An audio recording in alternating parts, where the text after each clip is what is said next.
আমাদের রোগ নিরাময়ের জন্য কিন্তু আল্লাহ তাআলা সকল গাছ, পাতা, লতা পাতা ইত্যাদি সব কিছুতেই ওষুধের গুণাগুণ দিয়ে রেখেছেন, কিন্তু আমরা জানি না কখন কোন পাতাগুলো কোন ওষুধের মতো কাজ করে।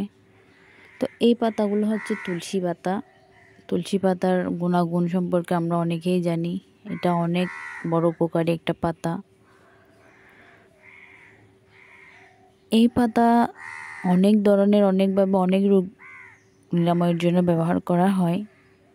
সাধারণত আমি ঠান্ডা কাশির জন্য একটা টিপস আপনাদের দিয়ে রাখি। এটা ঠান্ডার জন্য কিন্তু অনেক ভালো একটা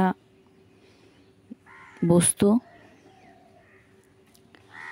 যখনই আমাদের অনেক বেশি কাশি হয়, বুকে কফ জমে থাকে, ঠান্ডা অনুভূতি লাগে, ছোট বাচ্চাদের পর্যন্ত এগুলো ইউজ করা যায়, তবে একটু নিয়ম মেনে খেতে হয়। সেটা হচ্ছে এই পাতাগুলো তুলে ভালো করে এই দুই ধরনের পাতা, এটা হচ্ছে আমাদের দেশে এগুলোকে কফ পাতা বলা হয়। কফ নিরাময়ের জন্য আমরা ব্যবহার করি। এই জন্য এই পাতাগুলো আসলে অনেক ধরনের, অনেক নিয়ম করে খাওয়া যায়। আমি সাধারণত যেভাবে খাওয়াই, আমি এগুলোকে ভালো করে ব্লেন্ড করে ফেলি কাঁচা, আবার এগুলো সিদ্ধ করে পানিও খাওয়া যায়।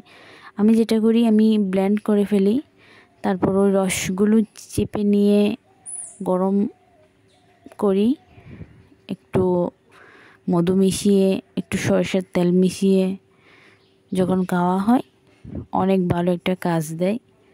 আমার মনে হয় প্রাথমিক চিকিৎসা হিসেবে ঠান্ডার জন্য এটা অনেক